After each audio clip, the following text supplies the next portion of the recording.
Kaya mo bang tikman ang tinatawag ng ilang tao na pinakanakakadiring pagkain sa buong planeta? Ang mga klase ng pagkain na tipong para sa iba, hindi nila ito kayang lunukin. Gaya na lang ng isang kakaibang alak at keso na malamang kapag nalaman mo kung paano ginawa, baka bigla na lang magbago ang iyong isipan. Kaya naman bago namin ipagpatuloy ang video, papaalalahanan ka lang namin na ang mga ito ay para lamang sa mga matitibay ang sikmura. Kaya naman kung handa ka na, simulan natin sa isang keso na tinatawag na Casu Marzu Italian Cheese na kung saan puno ng libo-libong mga uod. At oo, at ito ay tinawag pa nga na official na pinakamapanganib na keso sa buong mundo. Ang Casu Marzu ay ginawa ng mga special na mga langaw na naglalagay ng kanilang itlog sa pecorino cheese hanggang ang mga itlog na ito ay maging uod at ito ay matutunaw. At oo, ang mga mainit na bagay na ito ay nananatili sa keso hanggang sila ay yung kainin. At speaking naman sa keso, paano naman ang isang basong wine na sinangkapan ng patay na sanggol na daga? Sa China, traditional na nilang nilulunod ng mga maliliit na daga na walang buhok sa rice wine. At pagkatapos itong mag-ferment sa higit sa isang taon, pinaniniwala ang nakapagpapagaling ito ng hika at marami pang ibang karamdaman. Basta ba handa ka lang matikman ng isang alak na sinasabi nilang kasing tindi ng gasolina? O kung mas matapang ka, pwede mong papakin ng mga ferment na daga? At kung nakatutok ka pa rin sa video, simplihan muna natin at pumunta tayo para sa isang kakaibang merienda. Gusto mo ba ng virgin boy eggs para sa pampagana? At syempre, wala itong halong biro.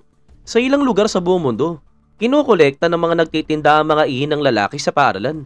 At ito ay nilalagay nila sa balde. At pagkatapos ito ay isasalin sa isang palayok na may mga itlog upang ibabad at pakuluan ito ng ilang oras.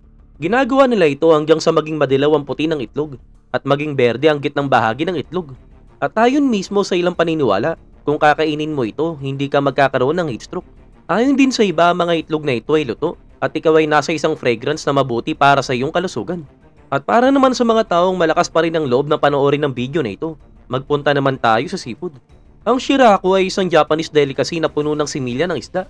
Ang lasa daw nito ay malansa, creamy, grainy, at pwede mo itong iyain sa ibabaw ng kanin. Iprito bilang tempura o hindi naman kaya, kainin ito kasama ng iyong paboritong sushi. Ang susunod naman natin ay isang kakaibang menu na tinatawag na hakar, na kilala rin bilang fermented rotten shark. Ang mga Icelander ay binabaw ng isang patay na pating sa underground hanggang sa maubos ang nakakalaso nitong katas. At kapag ito ay tapos na, pwede itong isabit para matuyo at pagkatapos ihain ito ng kada piraso. At kung tatanungin mo naman kung ano ang lasa, ayon mismo sa isang food legend, ito ay nag-iisang pinakamasamang bagay na inilagay ko sa aking bibig. At para maging totoo, talagang kakaiba ang mga pagkain na ito. Subalit alam mo ba na maaari nating gugulin ng buong araw sa pagtawag ng mga pagkain ito bilang mapangarib at nakakadiri? Pero kung sa mata ng iba ay mayroong pa ring culture of pride, magical cure o paraan upang mabuhay. At kung nasasarapan silang kumain ng bulok na keso, mabahong alak, itlog na binalutan ng ihi, similya ng isda o fermented na isda, sino ba naman tayo para manghusga?